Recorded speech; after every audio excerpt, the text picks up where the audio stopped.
लड़ाई हमने अपने खुद के लिए शुरू की है। ये अपनी खुद की लड़ाई है। आप सभी जानते हैं, जब हमारा संविलियन हुआ तो प्राइमरी में पढ़ाने वाले तमाम सहायक शिक्षक और प्रधान पाठकों को वेतनमान की गहरी खाई में ढकेल दिया गया। इस गहरी खाई से निकलने के लिए हम लोगों ने पंडाल लगाया है और हमने अपनी लड़ाई शुरू की। और जब लड़ाई अपने लिए लड़ी जा रही है, जब जंग अपने लिए छिड़ा है, जब ये युद्ध अपने लिए लड़ा जा रहा है, तो हमारी ड्यूटी क्या बनती है, हमारी जिम्मेदारी क्या बनती है? हमारी एक ही ड्यूटी बनती है, हमारी एक ही जिम्मेदारी बनती है कि अपने नेतृत्व के अंतिम निर्देश पर इस पंडाल के नीचे अपनी ताकत को किसी भी कोने से कमजोर न होने देना, अपनी लड़ाई को किसी भी शर्त और किसी भी तरीके से किसी भी कोने से कमजोर नहीं होने देना। आज हम अपने हिस्से की लड़ाई लड़ने के लिए यहाँ पे आए। साथियों, आप सभी जानते हैं, हम लोग प्राइमरी में पढ़ाने वाले लोग हैं। इस राज्य में नौनिहालों को, इस राज्य के नींव को मजबूत करने की जिम्मेदारी हमारी अपनी। इस राज्य में, इस देश के मनोवैज्ञानिक कहते हैं कि नहीं सीखे हुए को सिखाना बड़ा मुश्किल है और सीखे हुए को सिखाना बड़ा आसान है। इसलिए विश्व के अन्य देशों में जाके देखिए, प्राइमरी में पढ़ाने वाले को ज्यादा तनख्वाह दिया जाता है और पूरे विश्व में सिर्फ छत्तीसगढ़ राज्य में ऐसी व्यवस्था है कि प्राइमरी में पढ़ाने वालों के साथ ऐसा अन्याय किया गया है। साथियों, आप सभी जानते हैं, हम विद्यालय में संविधान पढ़ाते हैं, अपने बच्चों को अनुशासन का पाठ पढ़ाते हैं, लेकिन अगर कोई हमें बार बार छेड़ेगा तो हम उसे छोड़ते भी नहीं। ये हमारी परंपरा है। हम अपने विद्यालय में उन बच्चों को यह भी सिखाते हैं कि अन्याय को सहना पाप होता है। ये आपका आंदोलन समाज को प्रेरित करेगा, आपकी ये लड़ाई समाज के लिए प्रेरणा का स्रोत बनेगा। आपका यह आंदोलन उन लोगों को अपने हक और अधिकार की लड़ाई लड़ने के लिए जागरूक करेगा। साथियों, आप सभी जानते हैं, परमाणु ऊर्जा के दो उपयोग होते हैं, एक होता है सदुपयोग और एक होता है दुरुपयोग। यदि इसका सदुपयोग किया गया, यदि हमारा सदुपयोग किया गया, तो हम इस समाज को सकारात्मक ऊर्जा के रूप में रोशान्वित करेंगे। लेकिन यदि हमारा दुरुपयोग किया गया तो इसके विध्वंसक परिणाम भी भुगतने के लिए सरकार तैयार रहे। साथियों, आप सभी जानते हैं, इस देश में सिर्फ वोट बैंक की राजनीति चलती है। जब सरकार को लगता है कि ये लोग मेरे वोट को नुकसान पहुंचा सकते हैं, तब सरकार अपना वित्त वहीं पे लगाती है।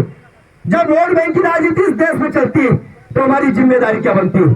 हमारी एक ही जिम्मेदारी बनती है।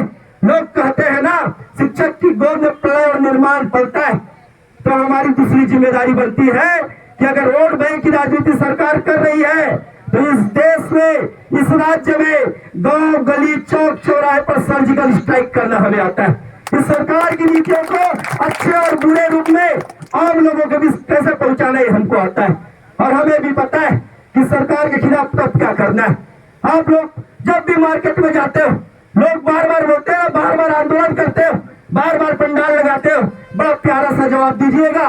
ये जो नेता मंत्री विधायक लोग हैं, हमारे वेतन और भत्ते पे अनुमोदन करने का अधिकार इनको मिला है, इनके वेतन और भत्ते पे अनुमोदन करने का अधिकार हमको दे दिया जाए। मैं लिख के देता हूँ, इससे ज्यादा पंडाल यही विधायक विधानसभा के आगे गड़ाएंगे। साथियों, ये अपने वेतन को टेबल ठोक के बढ़ा देते हैं, हमको अपने लिए चिल्लाना पड़ता है, हमको अपने लिए पंडाल लगाना पड़ता है, हमको अपने लिए आंदोलन करना पड़ता है। इसलिए आंदोलन करते हैं, इसलिए लड़ते हैं। जब भी आप लोगों के बीच जाइएगा, सर उठा के जाना, सीना चौड़ा करके जाना, क्योंकि ये न्याय की लड़ाई, ये धर्म युद्ध है। और आप अपने लोगों के बीच जाना, उनको बताना कि भाई हमने खिलाफ हुए अन्याय की लड़ाई लड़ रहा हूँ। और उन साथियों के पास जब जाओगे जो आज घर में सो के अपने लिए लड़ी जा रही लड़ाई का बड़ा बैठ के बड़े प्यार और मोहब्बत के साथ टीवी में तमाशा दिखते हैं, जब वो आपको पूछेंगे क्या मिला, बड़ा प्यारा सा जवाब दीजिएगा, भाई अपने लिए लड़ी जा रही लड़ाई का हिस्सा बन के आया हूँ, मैं आत्मसम्मान लेकर के आया हूँ। जब जीतूंगा तो इस आत्मसम्मान के साथ जीऊंगा, और जब हारेंगे उस हार के जिम्मेदार आप रहोगे। ये वाला आत्मसम्मान भी आप अपने पास रखिएगा।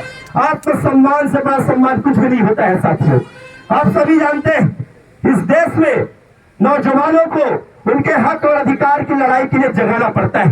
ये इस देश की विडंबना है।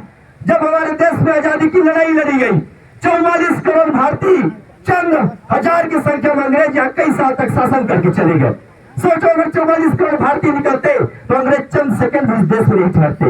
इस देश की विडंबना है कि पढ़े लिखे लोगों को भी बताना पड़ता है कि भाई साहब, आपके हक और अधिकार की लड़ाई लड़ी जा रही है, इस पंडाल के नीचे आपको भी आना है। एक शिक्षक को दूसरे शिक्षक को प्रेरित करना पड़ता है। लेकिन आप तो प्रेरणा के स्रोत।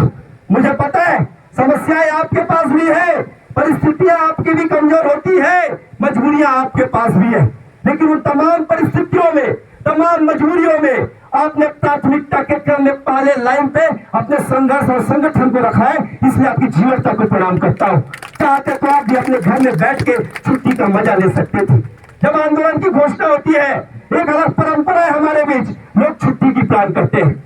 मैं उस दिन को देखना चाहता हूँ जब आप देश के किसी कोने में रहे और आपके लिए आंदोलन की घोषणा हो, आप अपने तमाम काम को छोड़ के आंदोलन के लिए आ जाए, उस दिन हमारा संघर्ष जीतेगा।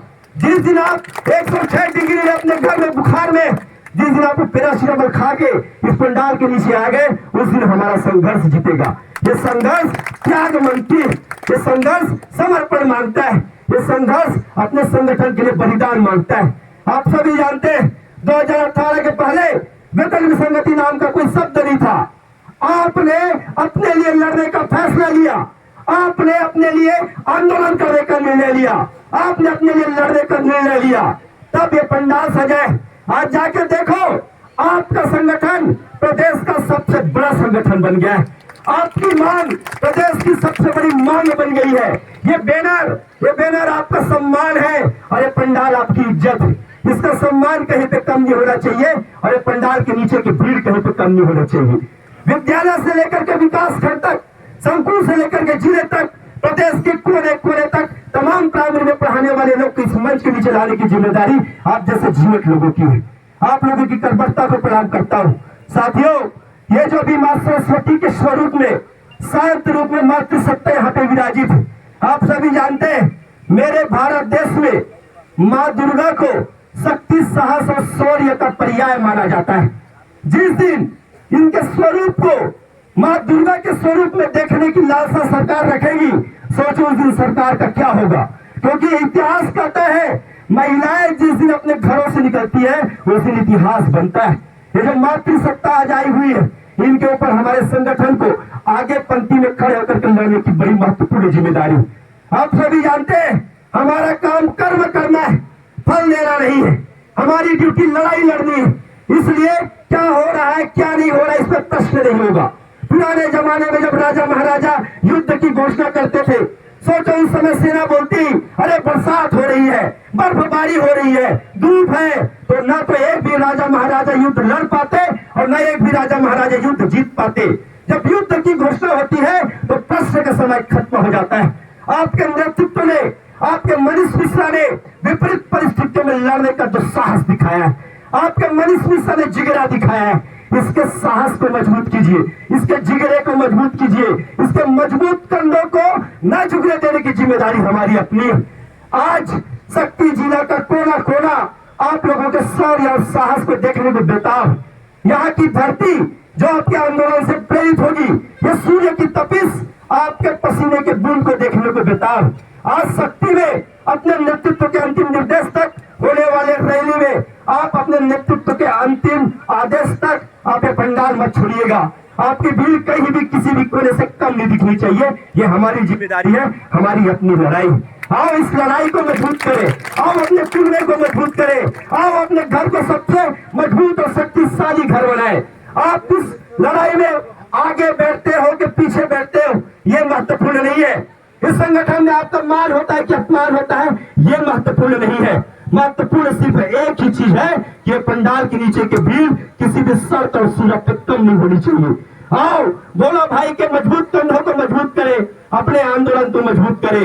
ये चार पंक्तियां मैं शासन के नुमाइंदों को समर्पित करना चाहता हूँ कि हम प्राइमरी में पढ़ाने वाले शिक्षक छत्तीसगढ़ की शान बढ़ाएंगे।